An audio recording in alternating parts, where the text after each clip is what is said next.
Bien, ¿cómo les va? ¿Cómo andan? Espero que anden muy bien. Bueno, escuchen. Antes de avanzar con adolescencia, quiero explicarles dos cositas que se me escaparon y me quedaron en el tintero, eh, que sirven también como ejemplos para comparar el pensamiento reversible con el pensamiento, o sea, el pensamiento operatorio con el pensamiento preoperatorio, ¿no? Eh, Tiene mucho que ver con la intuición y la reversibilidad. Tendría que haberlo explicado al principio de la unidad, pero bueno, sé que son inteligentes y entendieron todo igual. Pero para que tengan todavía más armas para explicar Piaget, les cuento esto. Entonces, imagínense ustedes imagínense que a un chico, y de paso úsenlo como ejercicio para ver si lo sacan por ustedes mismos. Si a un chico preoperatorio le muestro un tubo, ¿no? Un tubo que de un lado está abierto y de otro lado está cerrado. Y en el tubo meto tres pelotas de diferentes colores. Azul, roja y verde. En ese orden. Una pelota azul, una pelota roja y una pelota verde. ¿Sí? Bien. Y le pregunto al chico, preoperatorio, cuando yo incline el tubo y las pelotas salgan, ¿en qué orden pensás vos que van a salir? A ver, ¿qué piensan? Bueno, me va a decir que para él van a salir en el mismo orden en que entraron. ¿Por qué? ¿Por qué? Porque su pensamiento no es reversible.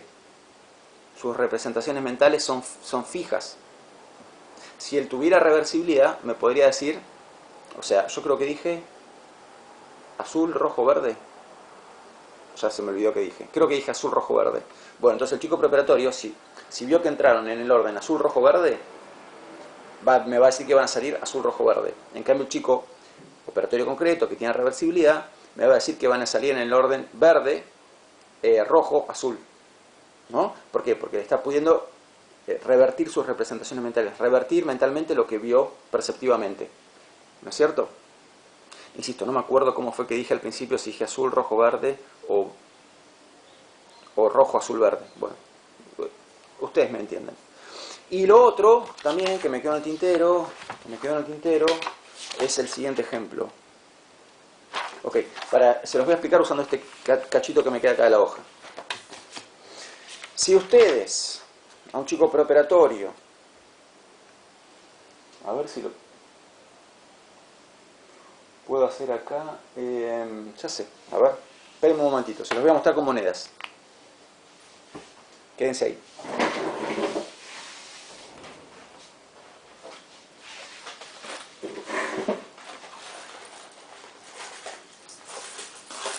A ver, vamos a hacerlo con monedas de 1 peso, ¿sí?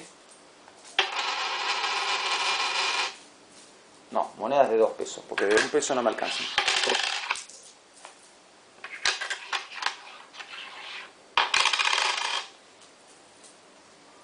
Ahí va.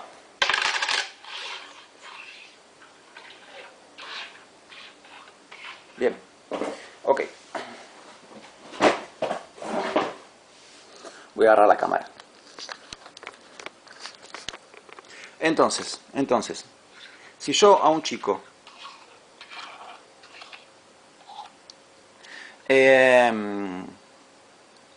preoperatorio, ¿no? Le muestro estas dos filas de esperen que el reflejo de la luz los está matando, me parece, ¿ver?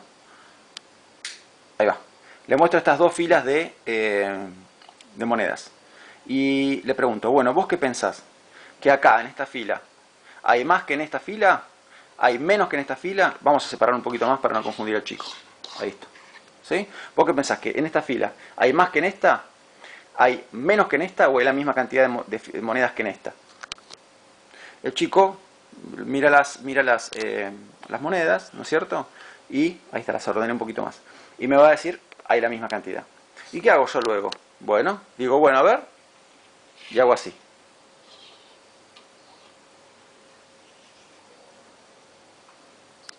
¿Lo ven? Bien. Y le pregunto a continuación, bueno, ¿y vos qué pensás? ¿Que ahora acá hay más fichas que acá? ¿Hay menos fichas que acá? ¿O hay la misma cantidad de fichas que acá? Y el chico preoperatorio al ver esto me va a decir, no, ahora hay más fichas acá. ¿Por qué? Porque es más larga la fila. ¿No es cierto? O hilera, no sé cómo se dice. Bueno, ¿Por qué me contesta eso? Porque su pensamiento no es reversible. Si su pensamiento fuera reversible, el chico sabría, ¿sí? O sea, realizaría la operación mental de ¿qué? De dar vuelta a lo que vio, de invertir lo que vio. ¿Y qué vio? Primero vio una fila así, ¿no? Y después la fila se extendió así. Entonces, si su pensamiento es reversible, a esta fila que ahora está así, él mentalmente la va a poder revertir para atrás y volver a dejarla como estaba antes, en su mente. Si puede hacer eso en su mente, que es lo que, o sea, esto, si el chico puede hacer esto en su mente, ¿verdad? Ahí. Entonces me va a decir, con toda la seguridad del universo, hay la misma cantidad de fichas. ¿No es cierto? Bueno, ahí tienen otro ejemplo de pensamiento irreversible versus pensamiento reversible. Bueno, acá estoy de vuelta. Bien, entonces, ahora sí, sigamos. Repasemos mínimamente el recorrido que venimos haciendo. Estadio sensorio-motor. ¿Por qué se llama así? Porque es un estadio en el cual el chico se conecta con el mundo que lo rodea únicamente a través de percepciones y movimientos. ¿Por qué? Porque no tiene otra manera. En algún momento va a adquirir otra manera de conectarse con el entorno, claro, cuando adquiere el lenguaje. ¿En qué momento ocurre eso? Alrededor de los 2 años. Cuando el chico adquiere el lenguaje, adquiere la capacidad de tener representaciones, ¿no? De representarse mentalmente las cosas que vivió en la experiencia y de comunicarles a otros, a través de símbolos, que son las palabras, esas representaciones mentales. Cuando el chico tiene esta capacidad, deja de ser sensorio-motor. Pasa a ser preoperatorio. ¿Por qué llamamos al chico de 2 a 7 chico preoperatorio? Porque no puede realizar todavía operaciones mentales. ¿Qué son las operaciones mentales? Representaciones mentales reversibles y móviles. Entonces, ¿qué problema tiene el chico preoperatorio? Problema, no es un problema, es una característica del desarrollo. Que él no puede revertir mental, o sea, de las cosas que ve, él guarda una representación mental, pero esa representación mental no la puede manipular, como en el ejemplo que yo daba recién. Entonces no puede manipular esa representación mental, no la puede revertir. Sus representaciones mentales son irreversibles y rígidas. Por eso lo llamamos preoperatorio, porque no puede realizar operaciones mentales. Utiliza en cambio las intuiciones. Cuando pueda realizar operaciones mentales va a ser, como la palabra lo dice, operatorio. Operatorio. Entonces ahí sí, puede manipular mentalmente, puede manipular sus representaciones mentales, las puede revertir. Ahí tenemos un chico operatorio, pero es un chico operatorio concreto, no es un chico operatorio formal. Entonces, ¿dónde está la diferencia acá? Fíjense que el de 7 a 12 es operatorio concreto, y a partir de los 12 es operatorio formal. Entonces, una vez más, el nombre nos está diciendo mucho. El chico de 7 a 12 tiene un pensamiento concreto. ¿Y qué quiere decir que su pensamiento es concreto? Quiere decir que, por más que tenga lógica, por más que sus representaciones mentales sean reversibles, por más que sea operatorio, su pensamiento está estrechamente ligado a lo concreto. ¿Y qué quiere decir lo concreto? Lo material, lo físico. Las cosas físicas. Entonces, fíjese que todos los ejemplos que yo les di, donde comparábamos el pensamiento preoperatorio con el pensamiento operatorio, y veíamos cómo el chico operatorio podía contestar, digamos, satisfactoriamente, muchas cosas en las que el chico preoperatorio hacía agua. Fíjense en todos esos ejemplos, incluidos los que yo di recién, que estábamos usando elementos concretos, elementos físicos, que son la plastilina, las monedas del ejemplo de recién, las pelotas en el tubo, las canicas en la bolsa, ¿qué más? Bueno, no me acuerdo si tiene algún ejemplo más, pero fíjense que son todos con objetos concretos. Entonces, el chico de 7 a 12 tiene un pensamiento operatorio, puede contestar satisfactoriamente problemas que requieren de pensamiento operatorio, siempre y cuando ese pensamiento operatorio esté aplicado a objetos concretos, a objetos físicos. El chico operatorio concreto fracasa cuando le pedimos que aplique su pensamiento operatorio a objetos abstractos. ¿Y qué sería un ejemplo de objetos abstractos? Por ejemplo, lo siguiente. Si yo le pregunto a un chico de 10 años, por ejemplo, le hago la siguiente pregunta. A ver, no sé, Joaquín, contame, Joaquín, si A es mayor que B, y B es mayor que C, y C es mayor que D, y D es mayor que E. Estoy tratando de acomodar lo mejor posible la cámara. Entonces decía, si A es mayor que B, y B es mayor que C, y C es mayor que D, y D es mayor que E, ¿cómo es A con respecto a E?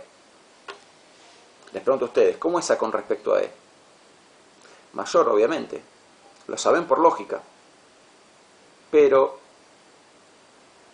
si el chico operatorio concreto tiene lógica. Bueno, esto es un problema de seriación. ¿Ven? A igual B igual C. Pero el chico operatorio concreto sabía la seriación. Ok, tiene pensamiento lógico, puede establecer series, tiene la noción de conservación y todo lo que vos quieras, pero siempre y cuando, o sea, digamos, puede contestar exitosamente esas preguntas siempre y cuando esas preguntas que le hagamos se refieran a objetos concretos, físicos, materiales, con las piedras, las monedas, la plastilina, etc. A, B, C, D, E, F no son objetos materiales, no son objetos concretos, son objetos abstractos. ¿Qué es A? Nada. ¿Qué es B? Nada. Entonces, si yo le planteo esto a un chico, el problema de A, B, C que dije recién, a un chico operatorio concreto, me va a decir, es que no sé de qué me estás hablando, no te puedo contestar. Porque decime qué es A, qué es B, qué es C. Porque si no, no te lo puedo contestar. En cambio, un chico que tiene pensamiento abstracto, sí. Sí. Entonces ahí tenemos la principal diferencia entre el chico operatorio concreto y el chico operatorio formal, que ya es un adolescente, el de operatorio formal. El chico operatorio concreto tiene pensamiento concreto, o sea, tiene pensamiento operatorio, pero ese pensamiento operatorio está indisolublemente ligado a los objetos concretos. En cambio, el chico a partir de los 12 años, el chico que tiene pensamiento operatorio formal, por eso el estadio se llama estadio operatorio formal, puede aplicar su pensamiento operatorio a objetos abstractos, o también llamados objetos formales. ¿Y qué son los objetos abstractos o formales? Objetos que no se pueden ver ni tocar, objetos que no tienen existencia física, tales como A, B, C, D, E, F. ¿Sí? Entonces, esta es la diferencia. Número uno entre las dos edades, entre estos dos estadios, operatorio concreto y operatorio formal. La gran novedad, pues, alrededor de los 12 años, ¿no? La gran novedad que se produce es la adquisición del pensamiento formal o pensamiento abstracto. ¿Sí? ¿Qué es el pensamiento formal o pensamiento abstracto? Es pensamiento operatorio aplicado a objetos o entidades abstractas. Entidades, ¿qué quiere decir entidades abstractas o objetos abstractos? Objetos que no tienen existencia física. ¿Sí? Bien. Ok. Bueno, ahora, esta novedad le trae problemas al chico operatorio formal. ¿Por qué? ¿Qué nos dice Piaget? Nos dice que el adolescente hace como un uso y abuso del pensamiento abstracto, ¿no? Es una capacidad nueva que no domina todavía y hace un uso abusivo del pensamiento abstracto. Entonces, mientras que el chico operatorio concreto, por su mismo pensamiento concreto, ¿no? Es un chico que está muy conectado con el mundo físico, con el mundo material, ¿qué le pasa al adolescente? Como tiene la capacidad de pensar despegándose de lo físico, porque tiene pensamiento formal, pensamiento abstracto, puede pensar en objetos inexistentes, objetos sin existencia física, y usa mucho ese pensamiento. Entonces, ¿qué pasa? Usa tanto su pensamiento abstracto, que va tomando cada vez más distancia del mundo físico, del mundo material, del mundo concreto. ¿Sí? Entonces, su pensamiento se dispara hacia lo abstracto. Y se dispara como una canita voladora. ¿Por qué? Porque el adolescente está dele en pensar en cosas abstractas. Porque no domina esta nueva capacidad. Y piensa tanto en cosas abstractas que termina como demasiado distanciado de la realidad concreta. Bien. Entonces, cuando esto pasa, ahí es cuando los demás le dicen al adolescente, vos vivís en una nube gaseosa. ¿Por qué? ¿Qué quiere decir esto de vos vivís en una nube gaseosa? Vos no vivís en esta realidad concreta nuestra. Vos vivís en una realidad totalmente abstracta. Y en parte es verdad. En parte o totalmente es verdad. porque, porque está usa tanto su pensamiento abstracto que se dedica todo el tiempo a pensar en cosas que no tienen existencia física, ¿sí? Sino puramente existencia mental.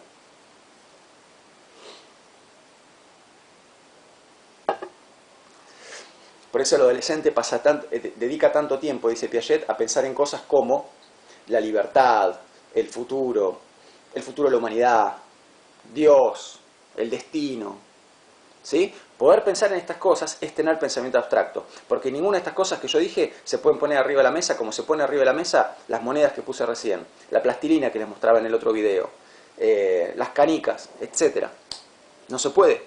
Entonces, yo no puedo poner arriba de la mesa, ¿sí? Como puse 10 monedas de 2 pesos, 10 destinos, 10 libertades, 10 futuros de la humanidad. No. ¿Ven la diferencia entre objetos concretos y abstractos? Entonces, sí, es verdad, en parte o totalmente, es verdad que el adolescente queda en una nube, ¿sí? Pero ¿por qué llega a esa nube? No porque un día se le cantó, sino porque, pobrecito, no domina esta nueva capacidad que tiene, ¿no? Por eso, nos dice Piaget, todo adolescente pasa por una fase inicial de aislamiento. ¿Sí? Entonces, para él, el abuso del pensamiento abstracto termina produciendo una consecuencia indeseada, ¿no? Y aparte una consecuencia negativa, porque esto es malo para el chico. O sea, el chico lo padece, el chico no disfruta de estar aislado. Entonces tanto usa su pensamiento abstracto que termina viviendo como en su propio mundo de fantasía, muy desconectado de la realidad de todas las demás personas, ¿no? Entonces acá tenemos la fase de aislamiento, Y no solo eso, sino que aparte el chico se piensa que con sus pensamientos puede cambiar el mundo, ¿no? Vos agarrás a un adolescente promedio,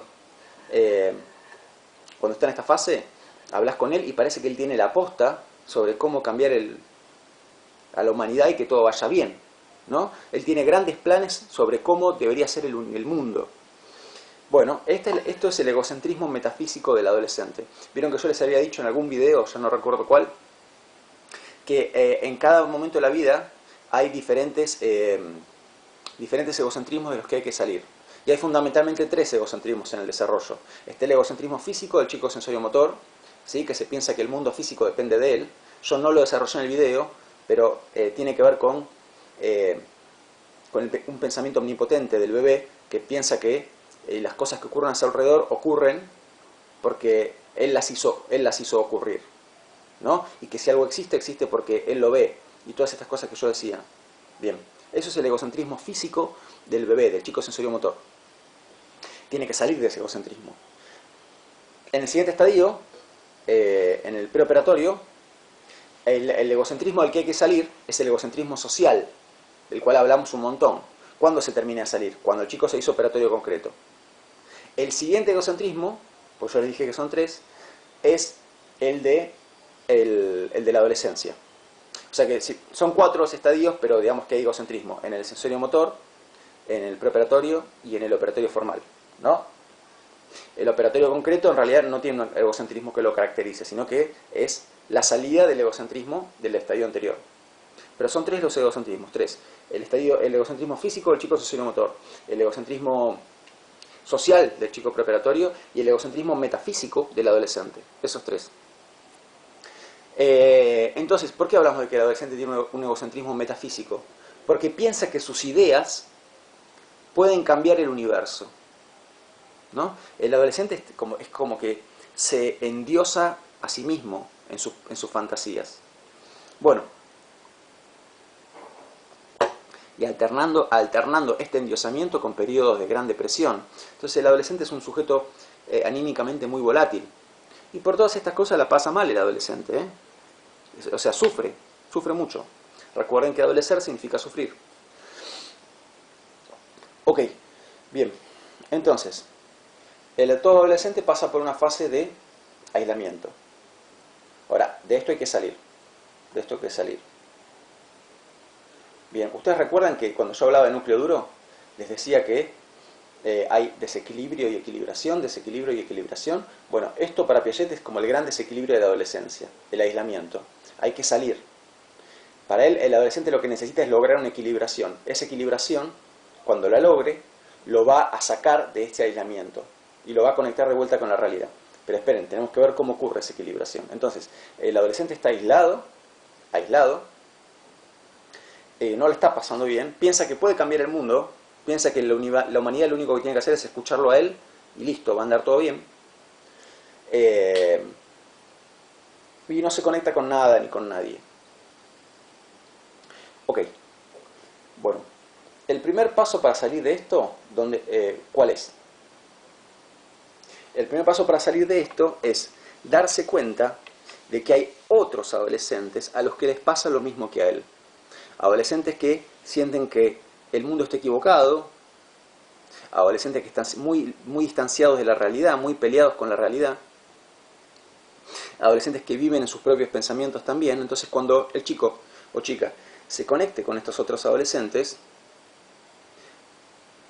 va a empezar a formar ¿qué? Sociedades adolescentes.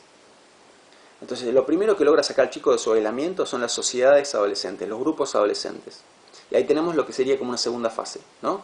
Las sociedades adolescentes.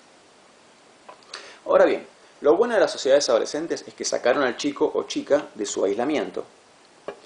Lo malo que es que si uno se fija en realidad, las sociedades adolescentes, los grupos adolescentes, se juntan a hacer ¿qué?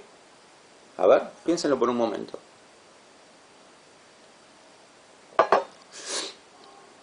Ustedes se juntan con su compañero de profesorado a estudiar, o se juntan a jugar al fútbol, o se juntan a, qué sé yo, si tenés una banda de música te juntás a tocar música y ensayar. Y así con cada grupo de la vida. Los grupos adolescentes, no sé si se dieron cuenta, pero son un grupo muy particular de la vida. ¿Por qué? Porque se juntan a ¿qué? A nada. Se juntan por el hecho de juntarse. ¿Qué hacen cuando se juntan? Hablan. Es lo único que hacen. Hablan. Sobre lo mal que está el mundo, sobre que el mundo tiene que cambiar, que el mundo no los entiende, etcétera, etcétera, etcétera. ¿No? Entonces ven que se avanzó, pero un poquito se avanzó. Se avanzó en sacar al adolescente de su aislamiento. Pero no se avanzó en reconectarlo con la realidad, porque todavía cuando el adolescente se agrupa con otros adolescentes, salió de su aislamiento, pero todavía no está conectado con la realidad. Ok, bueno, ¿y qué hacemos ahora? ¿Cómo se sale a su vez de esto? ¿Cómo se sale a su vez de esto? Bueno, Piaget nos dice lo siguiente.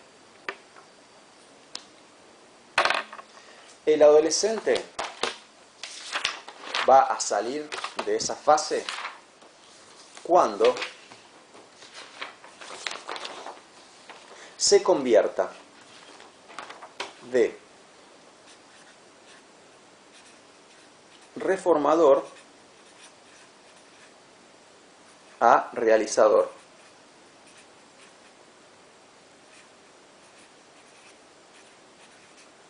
¿Sí? Cuando pase de reformador a realizador. Bueno, ¿qué quiere decir reformador? La palabra reformador viene del ámbito jurídico. Un reformador es alguien que quiere cambiar las leyes. Pero un reformador no es alguien que cambia la realidad. Cambia las leyes. Dice, esto que es así, bueno, debería ser de tal otra manera. Eso es el reformador. En cambio, realizador es alguien que hace realidad lo que dice. Entonces, ¿cómo se va a dar este pasaje de reformador a realizador? Fíjese qué interesante que es. Nosotros tenemos al adolescente de un lado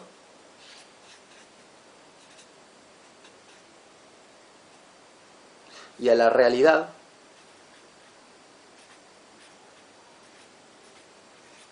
del otro lado, ¿sí? El adolescente y la realidad. Bien. Mientras el chico todavía está en la fase de las sociedades adolescentes, tenemos a un adolescente que está lleno de un montón de ideas abstractas sobre cómo debería ser la realidad, ¿sí? Pero ¿qué hace este adolescente? No entra en contacto con esta realidad. Dice que sabe cómo cambiarla, pero no la toca a esta realidad. Entonces, ¿cuándo va a empezar a cambiar el asunto? Cuando el adolescente empieza a poner manos a la obra. Manos a la obra. ¿Sí? Entonces, imaginemos un adolescente que, supónganse, está convencido de que sabe cómo debería ser el sistema social para que no haya ningún tipo de, por ejemplo, indigencia en la sociedad, que no existe la pobreza, ¿no? Entonces, y vos hablas con el pibe o piba y te habla, bla, bla, bla, y tiene todo armado, vos lo escuchás y tiene armado todo el sistema de cómo tiene que ser la sociedad, para que no haya más pobreza en ningún lado, ¿no? Bueno, uno sabe que nada es tan sencillo como el adolescente lo dice. Pero, ¿qué nos dice Piaget? Tenemos un adolescente que tiene un conjunto de ideas muy radicales que no coinciden con la realidad, pero a su vez el adolescente tiene que conectarse con la realidad. Entonces, ¿qué dice Piaget? Bueno, en realidad lo que tiene que hacer el adolescente es poner manos a la obra, tratar de cambiar la realidad. Tiene que empezar a contactarse con la realidad. Ahora, en este contacto que tenga el adolescente con la realidad, ¿qué puede ser el contacto? Puede ser, por ejemplo, a ver, vos, fulano, fulana, decís que tenés una idea para un brillante sistema económico que va a sacar al mundo de la pobreza. Bueno, empezá por ayudar en un comedor popular, por ejemplo, en una olla popular. Cosa que nunca hizo. ¿Sí? Bueno, por ejemplo, que empiece con eso, nada más que vaya a ayudar. Eso ya es un contacto con la realidad. ¿De qué se va a dar cuenta el adolescente en ese contacto con la realidad? De que sus pensamientos no coincidían exactamente con la realidad. Pero a su vez, fíjense que el adolescente... Entonces, el adolescente trata de aplicar sus pensamientos a la realidad. ¿Qué le dice la realidad?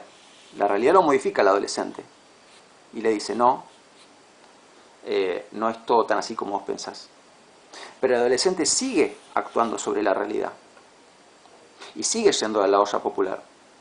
Entonces, a ver, yo lo que estoy queriendo que vean acá, no sé si me está saliendo bien, es que entre el adolescente y la realidad se da lo que se llama una relación dialéctica.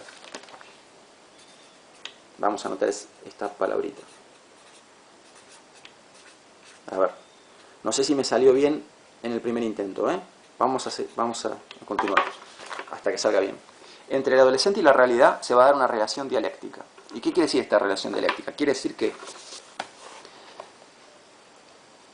O sea, una dialéctica es lo que pasa, por ejemplo, cuando vos y yo discutimos sobre algún tema.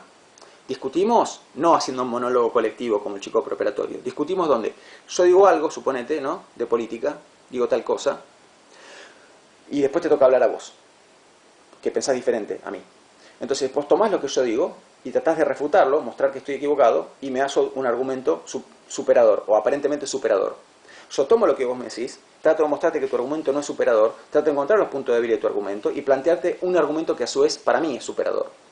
Y así después vos hacer lo mismo. Entonces cuando uno discute, como una persona adulta, cada uno dice algo y lo que uno dice lo modifica. Lo que uno dice modifica la postura del otro. Y el otro cuando contesta desde esa postura ya modificada.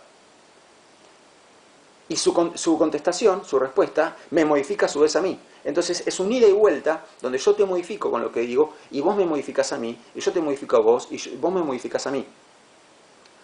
Entonces, cada vez que uno, en una discusión, cada vez que uno retoma la palabra, lo retoma no desde la posición que uno tenía. O sea, si yo hablo, ¿no? Te hablo desde cierta posición, después hablas vos. Después me toca hablar a mí. La posición desde la que voy a hablar cuando me toque hablar a mí no va a ser la misma posición que tenía antes, sino que va a retomar desde lo que vos dijiste. Entonces mi posición se va modificando. Cada vez que me toca hablar, mi posición es una nueva posición que tengo que adoptar. Y lo mismo te pasa a vos. Esto es la dialéctica. ¿Sí? Entonces, cada uno habla y lo que dice modifica la posición del otro y el otro contesta desde esa posición modificada. Y cuando me toque hablar a mí de vuelta, también voy a contestar desde esa posición modificada, que te va a modificar a vos. Y así. ¿No es cierto? Bien. Esto es dialéctica.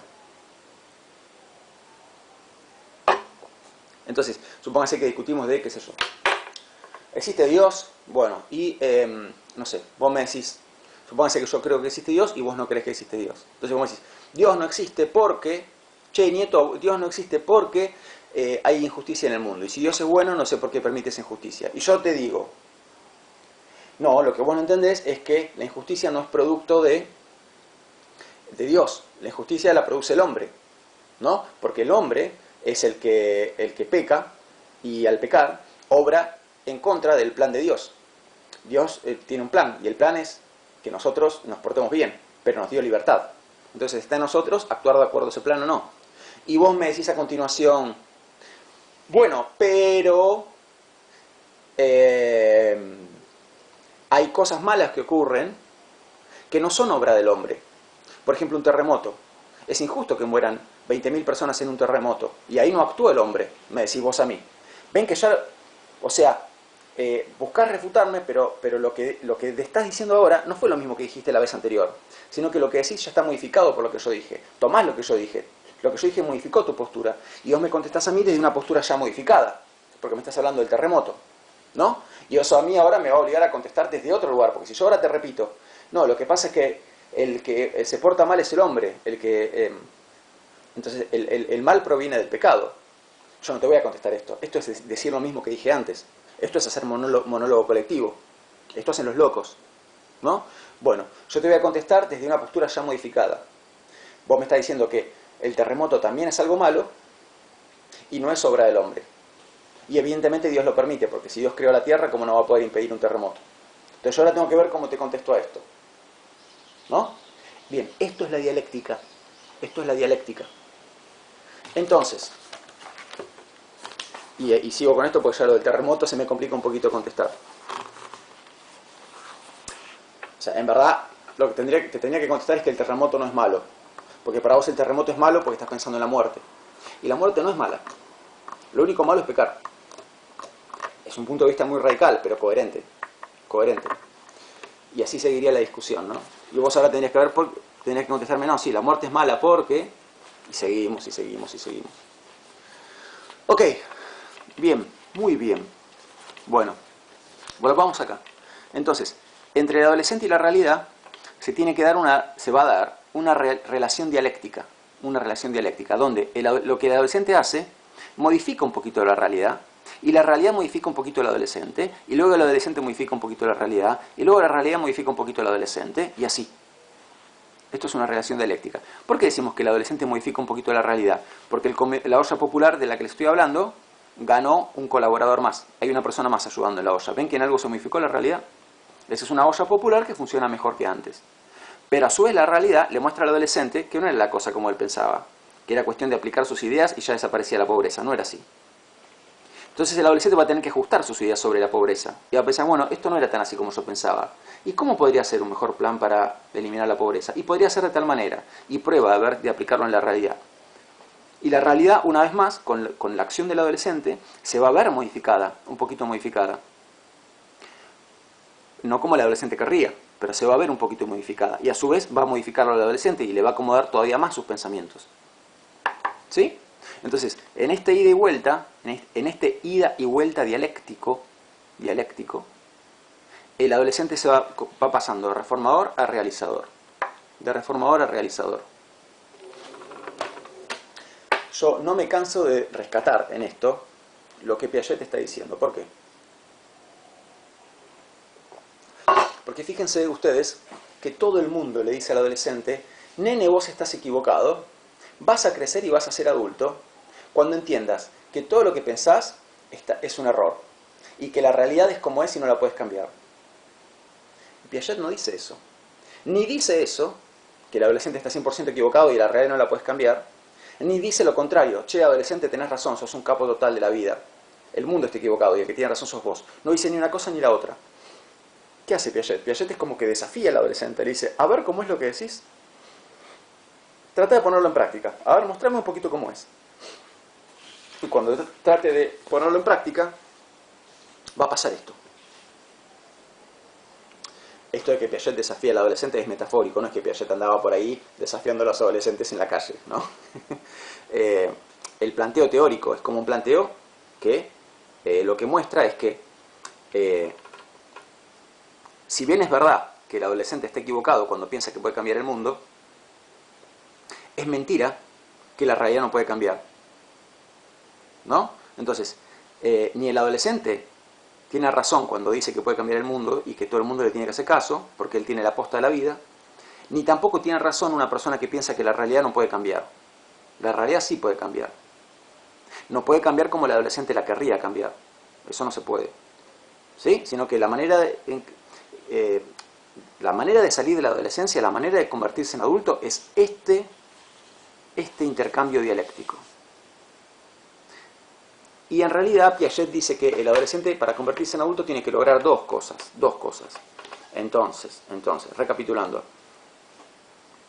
No sé si recapitulando es la palabra. Que quede claro esto. El adolescente tiene que llegar adulto.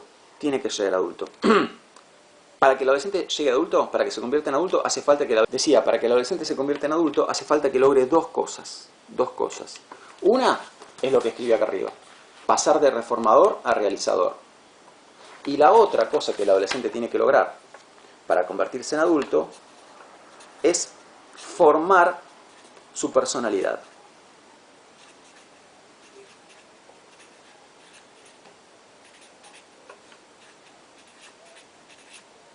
¿Sí?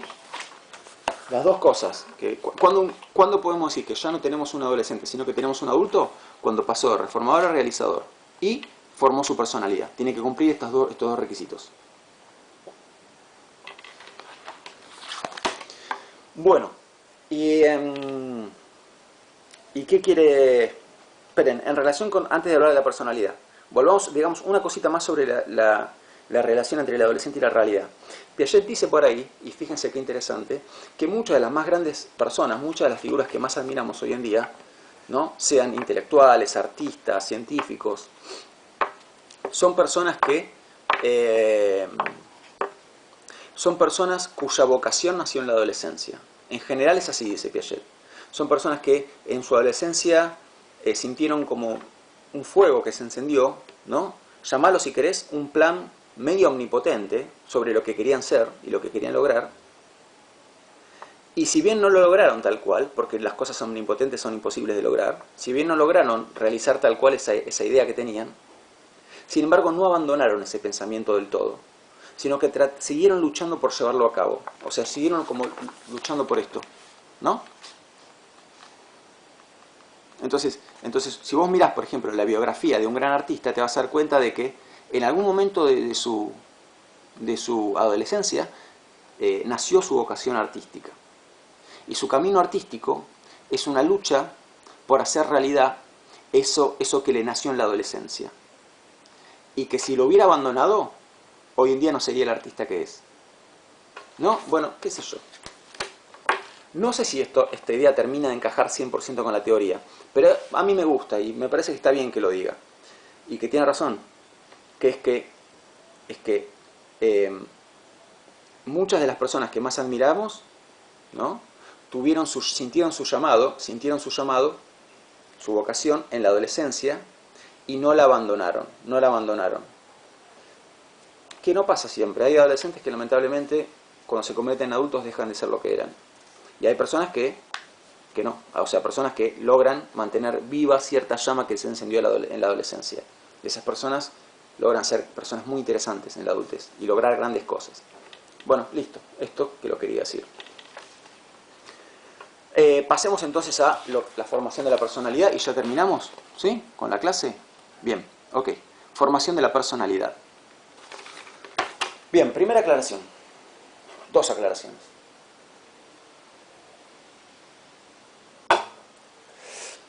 Es un tema que no está muy claro en el texto. Así que voy a explicarlo con la mayor claridad que pueda y sin más claridad que eso. No puedo ser más claro que lo que el texto dice. Yo acá soy el mensajero, no soy el originante del mensaje. Así que voy a tratar de explicarlo con la mayor claridad que se pueda. Eso por un lado. Por otro lado, el significado que le da Piaget a la palabra personalidad no es el significado que cotidianamente se le da a la palabra. Entonces, cotidianamente, ¿qué entendemos por personalidad? La personalidad es como tu manera de ser, ¿no? Tus características como persona. Bueno, eso no es el significado de la palabra personalidad en Piaget. Fíjense que para él la personalidad se forma durante la adolescencia. Antes de la adolescencia no hay personalidad. La personalidad se forma durante la adolescencia. Entonces, ¿Qué entiende Piaget por personalidad? Bueno, a ver, y acá viene la parte complicada. Bueno, tengo que tratar de explicar lo mejor posible, lo más claramente posible, algo que en el texto no está muy claro. Repito, la personalidad no existe ante la adolescencia, hay que formarla en la adolescencia. Para ser adulto hay que haberla formado. ¿Y cuál es el momento de formarla? La adolescencia. Entonces, ¿qué es la personalidad? La personalidad sería algo así como, no anoten todavía, escúchenme. Digieran todo y después ven cómo la anotan, pero escúchenme. La personalidad sería algo así como tu rol en la obra de teatro, tu papel en la película. Solo que acá, ¿cuál es la obra de teatro? ¿Cuál es la película? La vida. ¿Quiénes son los actores? La comunidad de la que somos parte. ¿Cuál es tu rol en esa comunidad, en esta película? Eso es lo que tienes que encontrar. Encontrarlo no es fácil. Entonces, ¿qué es formar tu personalidad? Encontrar un rol para vos mismo dentro de la comunidad en la que estás. Encontrar cuál puede ser tu rol como miembro de la comunidad de la que formás parte. Encontrar cuál es tu papel en la película. Esto también hay que lograrlo. Es muy difícil de lograr. Es más, me atrevo a decir que hay gente que no lo logra en la vida. Bueno, otros sentimos la felicidad de sentir que lo encontramos, ¿sí? Como yo cuando les estoy hablando ahora, a través de este video. Encontré un papel en la película, ¿sí? Ser el puente entre estos autores y mis queridos alumnos y alumnas. Y ser un buen puente, porque hay malos puentes. Entonces, ser un buen puente entre autores de la talla de Piaget, ¿sí? Y nosotros, que somos los simples mortales, ser ese puente es una de mis vocaciones en esta vida, y me encanta hacerlo. Porque yo pude llegar a ser el docente que soy y a saber lo que sé gracias a que yo tuve docentes que fueron grandes puentes, ¿no? Grandes explicadores de autores que sin ellos yo no los hubiera podido entender. Entonces eso es lo que yo quiero ser hoy en día, ¿sí? Y fíjense que en este caso que le estoy diciendo, yo no sabía que quería ser docente al terminar la secundaria. Es más, yo empecé y dejé 3 carreras, y la cuarta que empecé fue psicología, y la empecé porque quería atender, y después me di cuenta de que más que atender yo quería dar clase. ¿Y en qué momento de la vida empecé el profesorado? A los 21 años empecé a hacer materias del profesorado. O sea que fíjense que encontrar ese lugar, encontrar ese papel en la película, no es nada fácil. Y lo encontré, ¿eh? No lo encontré a los 17, cuando se termina la secundaria, lo encontré a los 21.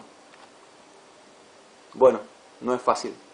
Una vez me acuerdo de que fui a ver una obra de teatro de títeres para adultos.